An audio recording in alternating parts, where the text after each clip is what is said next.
Happy to be here. Thanks everybody for coming. We can open up the floor for questions. Go for it. Look at that, he was up immediately. Yeah, my seat right there. This question is for Andrew. Hello. Hey, Andrew. So last season, you had to play a range of emotions that started with angry and defiant, going to broken and humble, back to defiant. I only do 3. Can you talk about the challenges of that as an actor and what that was like for you? Yeah, I mean, I think that certainly last season was, you know, a new character took over as lead of the show, pretty much. Negan was introduced and we saw this whole new vista, and you know, you've got to go somewhere to get somewhere, and I think that they needed to break me down in order to come back, you know, stronger than ever before. And I certainly feel that where we left last season is an indication of absolutely where we go this season. This is the payoff for last season, certainly in Rick's terms. So yeah, it was the thing I love about doing the job. And, you know, it's 8 years, it's 100 episodes, and is that they keep pushing and pulling and hurting this man in new and fresh and unimaginable ways. So that is largely in part to these two men. I think they just enjoy watching me cry. Oh yes, we do. Just a little. Oh yes, we do. It's not working. I think they can hear us. Wait, mine works. Hey, mine works now too. Cry right now, go. All joking aside, if we gave Andy about 35 seconds, I guarantee you he could do it. Yeah, I probably could. We're Next question. I have a question for Greg. I'm wondering, with season 8 and the 100th episode coming up, what kind of special effects and interesting deaths, I guess zombie deaths, can we expect? Being that, you know, season 7 kind of had a bunch of really great things, and each season you kind of up the ante with what we see visually. So can we expect? There's some great stuff coming up. I mean, not a ton in the first episode because we're sort of setting the stage for our war, where we left, of course, the end of last year. So, but the first episode has a lot of really interesting nods to previous seasons.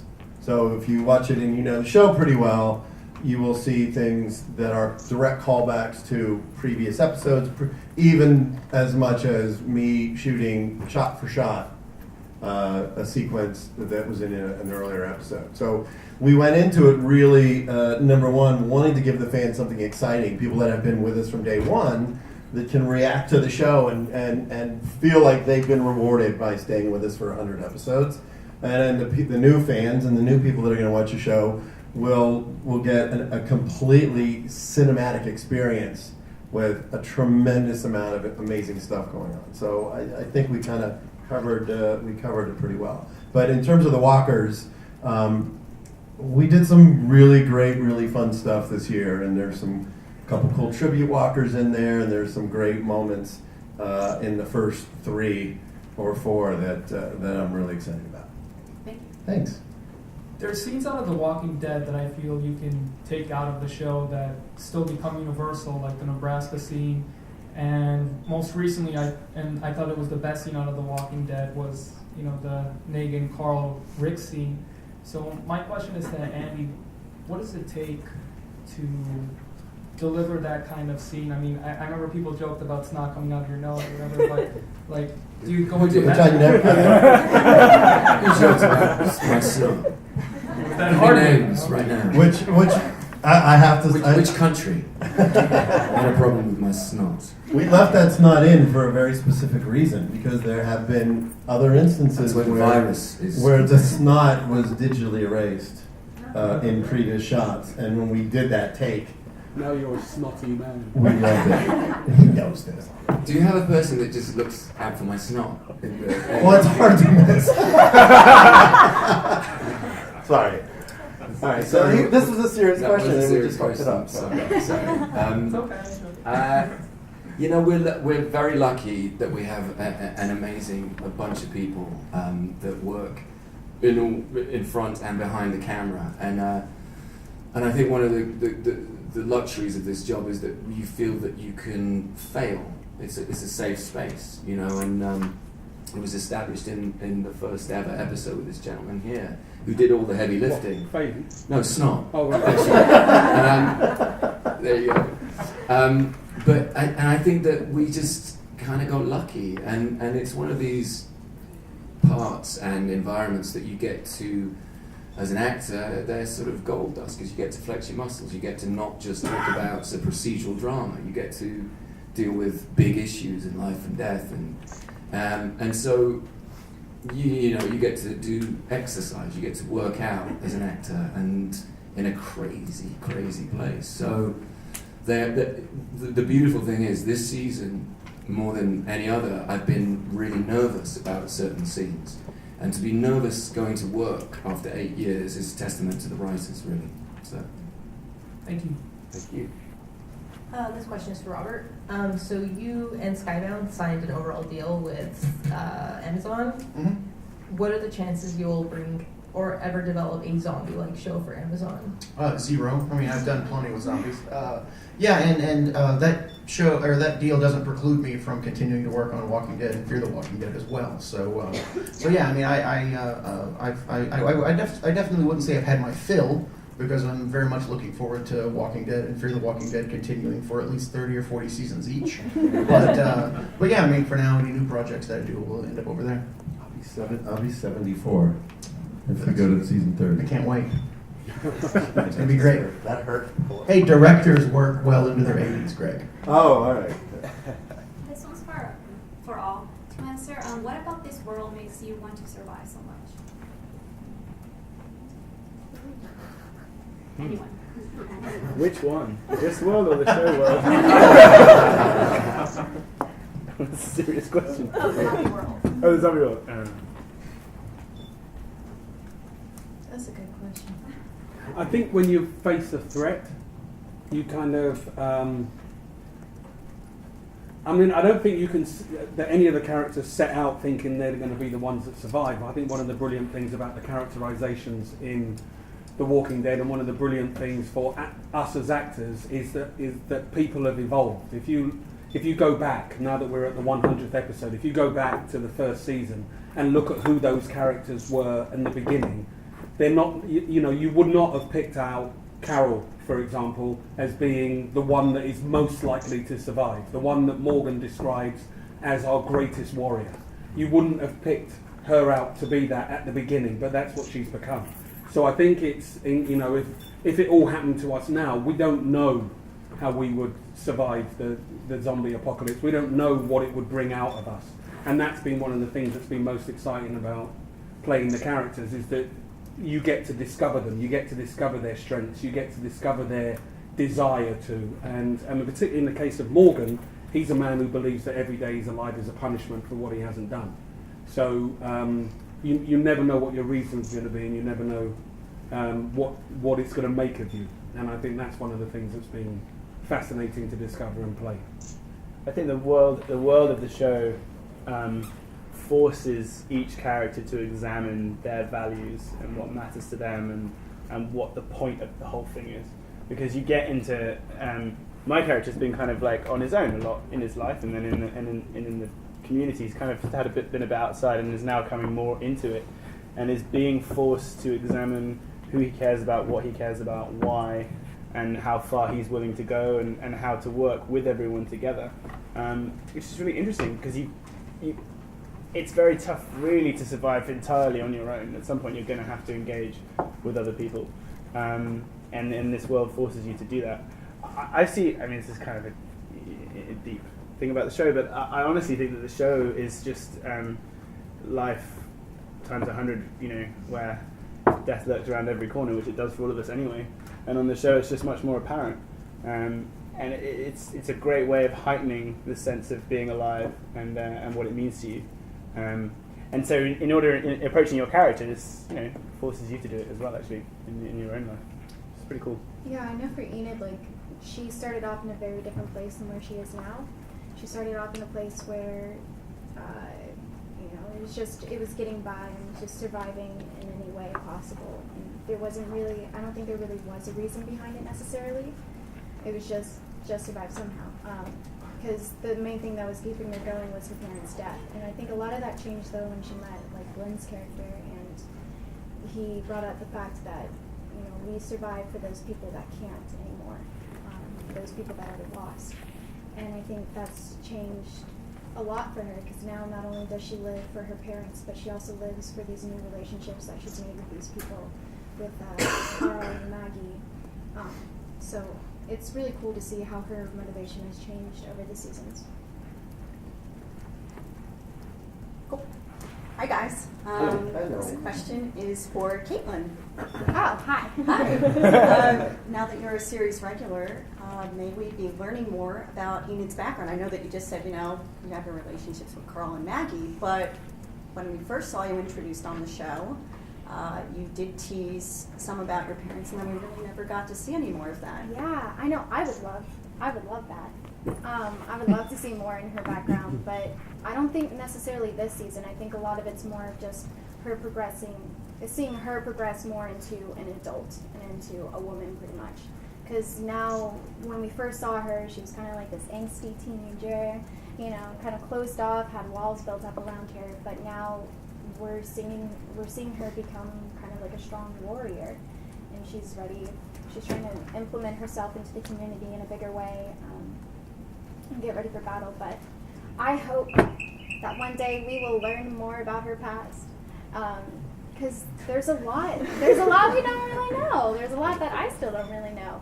I just know that, you know, her parents and her were off on their own, and then they got taken away, and she had to learn how to survive and grow up really quickly. As a quick follow-up, is her mind frame still JSS, or is it more than that now?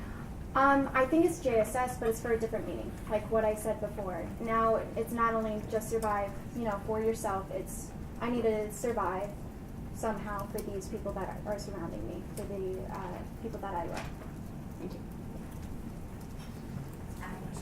So this is for anyone who wants to answer. So this last season began and ended with deaths of 4 members of the group. So going into this next season, what do you think your character's mental state is?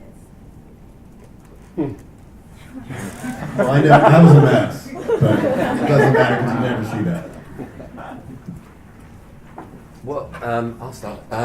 I think he is ready for battle. I think I've always said that Rick is very much like a shark. You know, he needs to keep moving, otherwise he dies. And I think giving him something to do with his grief and pain is essential. And I think kicking Negan's ass is as good a reason as any. So, yeah, I think he's very focused. I think he's...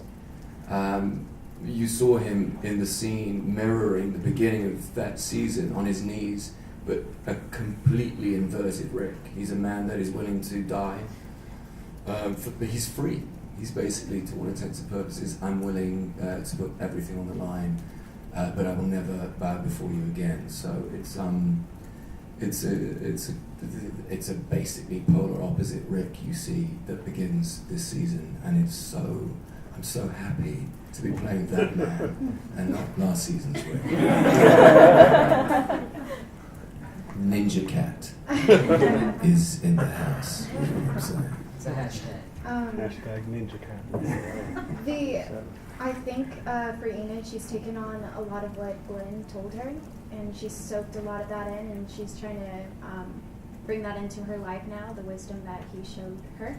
And a fun fact actually was there was a really cool moment of a scene that got cut out. I was so upset about it, but she pretty much says like, "Oh, like you remind me of my dad. My dad was an asshole, but still, like that was a very, very sweet moment for Enid because she just had like locked herself away from people for so long, and to say that like you remind me of my dad, like I see you like as a father, that kind of thing, like that was a big change for her. And so to have him taken away, I think that was very, very eye-opening.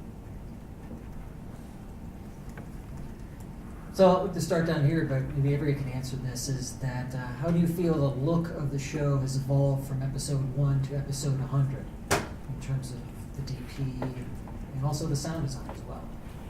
Oh, well, No. Well, I mean, you're much more of an expert on this stuff. Well, you know, I mean, our production. I think it design still team- looks cool. That would be my answer. That's a good answer. Yeah. You know, it is interesting having directed the 100th episode because it was my 20th that I had shot, and our style we've really tried to sort of change up the style. We want it to be fresh. We used a lot of zoom lenses this year, and there's not a tremendous number of crane shots. We kept everything static. We wanted static, beautiful frames. If you watch something like 2001, you could cut every one of those frames out and hang it on your wall. It was just beautiful and stunning. So we've been going for really evocative frames without discovering things with dolly moves and things like that. So it adds a lot more coverage, it adds a lot more camera setups and things like that, so it makes it harder on episodes that are huge anyway.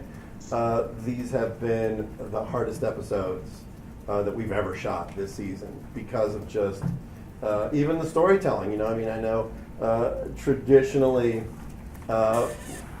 we have this season been sort of completing a lot of character storylines in 1 or 2 episodes instead of letting them play out over in the entire season. It's a very different way that we tell stories.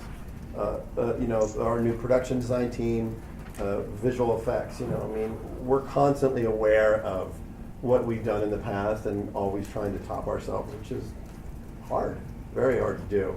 But the actors bring it, and we have an obligation to continue to up the game for the show because it's been 8 years, and we want people to not feel that the show is suffering from any fatigue. We feel the fatigue, but the show really, we're tired.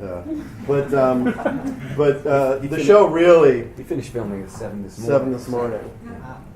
In Atlanta. You know, not me, although I will From take the the actor's credit. point of view, how do you feel it's evolved in each of you, because you've all come in at different points of the show, how do you feel it's evolved from how you see it? But visually, Yes. it's hard for me because I don't watch it. So I know that. What? Yeah. You can just say it's great, like you did. It's cool. It's super cool. It's still just as cool as it ever was. But I know that there was always a filmic sensibility. I know that when Frank began it, everybody that's worked on it, that created the show, was from film. So, it was always the intention was to make a long-running movie. And I do think it needs to change. I think that the characters have changed, so why not the visual style? I think it's a great idea. Mm-hmm. So this question is for Andrew. Rick recently said that he might be willing to sort of follow Maggie. After all these years of being the one in charge, do you think he actually would be able to do that? He's getting tired. He's been through a lot. No, Rick. It's a good question. He is, but I think he doesn't. He's not a politician. He's a general, and I think he's always He's a sheriff's deputy. That's where he comes from. That's his DNA, and that's probably one of his strengths as a leader. Is he listens to people. He kind of takes counsel. He usually ignores it, but he does listen to people, and sometimes that's why they've got through some of the difficult situations they've been through. Now, Maggie is different. Deanna sort of spotted her as a future sort of political leader, somebody that somebody could run things. She's industrious. She's loyal. She's respected and principled. And I think that Rick is very much. He just wants it done. I just want it done. I want it to be, and then people can take over. He keeps doing that. He keeps going, oh, yes, okay, one last time, which is kind of great. It's a sort of trope, isn't it? Damn, drag me back in. You know what I mean? It's that kind of feeling with him. But I do think he wants peace. He wants peace. He wants the future. He had a taste of it, and then this goddamn Negan guy showed up. So. I hate Negan. I love Jeffrey, but I hate him. But yeah, I think he can, and I think he's willing to. I don't think he's not he's not duplicitous. He means it when he says things. That's one of the great things about him. He's true. He's a true man. He's a maniac. Don't get me wrong, but he means it. You know. Awesome, thank you. Hey, so this question's for Andrew and Greg. Andrew, earlier this year, you kind of described a pretty great final death scene for Rick. And Greg, you were sitting next to him and kind of seemed like you didn't want him to tell it. So I wanted to know what are your thoughts on Andy's final scene? Listen, it was great. I think it was a good pitch. We had talked about it a couple times. Like, I have this great idea. And I'm like, yeah, but if you put it out there, then it's it's a double bluff. I know it's a double bluff. What? I didn't hear you. No. It's great. It was very well written in his head, and we had talked about it a couple times. But listen, I guess maybe part of it is you never want to think about the end of a great character like that.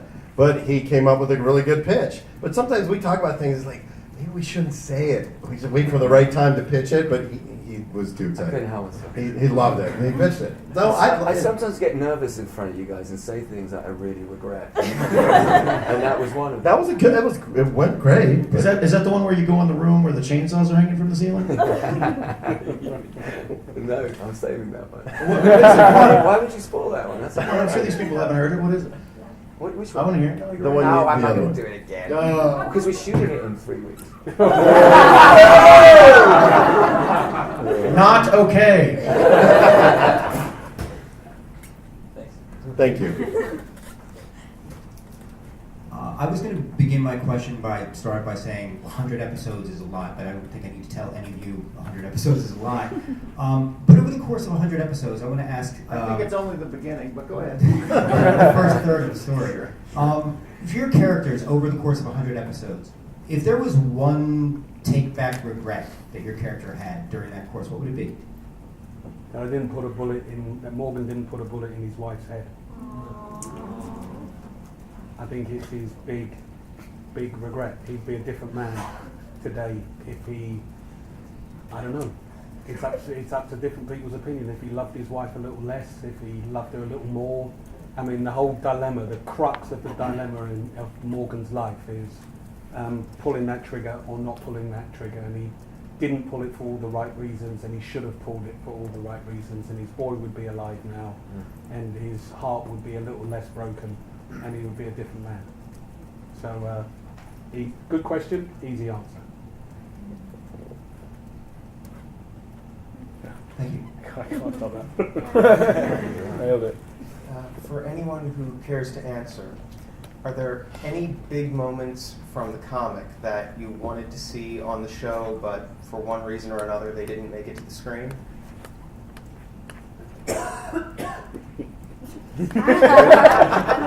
Yeah. Any of you? No.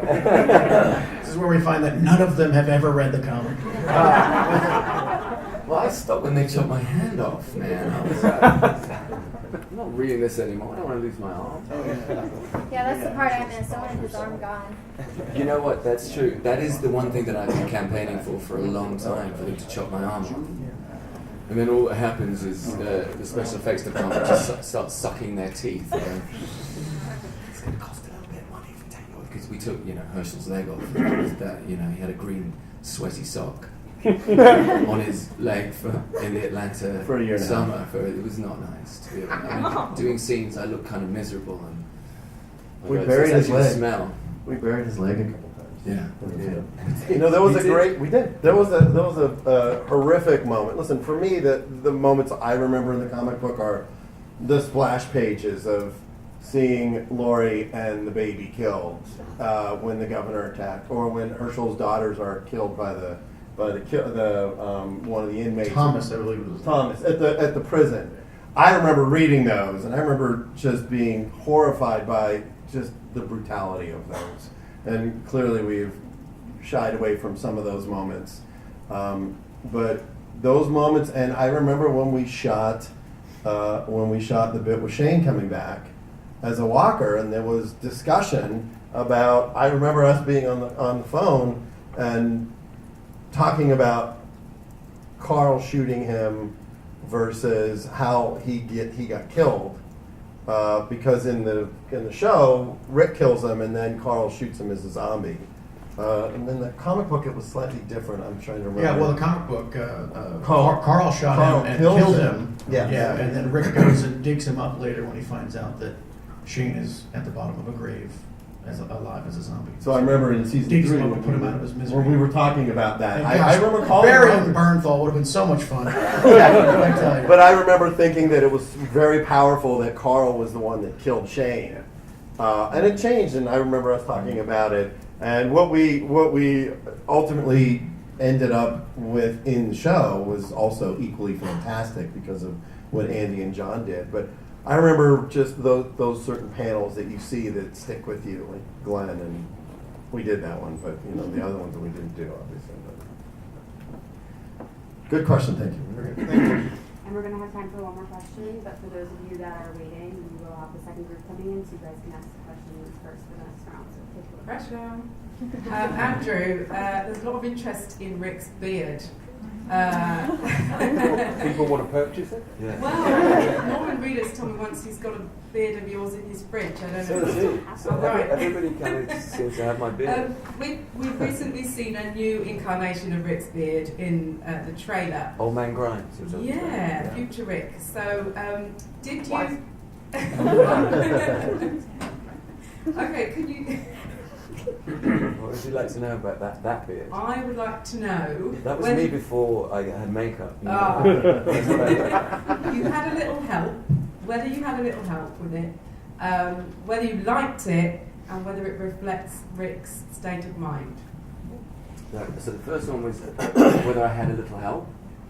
Yes, I did. Whether I liked it. No, I didn't. And whether it... Well, because it's itchy. And what was the last one? Does it affect your state of mind? A beard affecting the state of mind? I don't think he's aware of that fact, but yes, I think he's let it hang out. Let it all hang out. So maybe he's just letting it all hang out. But I will say, what a fantastic non-answer. Yes. So I designed the beard and we made the beard. One thing that I find fascinating about Andy is, it's like many other actors, like Mike Myers and Eddie Murphy and other characters that I've worked with. When you put makeup on them and you transform them, Mickey Rourke, whoever, they do become different people when they look in the mirror and see somebody slightly different looking back. And I know when we did your beat up makeup in season 4, episode 9, it's always interesting for me to watch actors because it does affect them. So in that instance, when we shot that sequence, I watched because I directed it. It does change you because in your mind you're not, gives you another tool to become this different person. So who's seen it? Have you watched the episode? You saw it. Have you seen it? I think it went out to some press. Is it any good? Sorry to everyone who didn't see it. It's in your inbox. Yeah, as of Friday at like 5:30 p.m. There you go. What did you think of the beard? I love it. There you go. Whoa. All right, thanks everybody. Thank you guys. Thank you guys.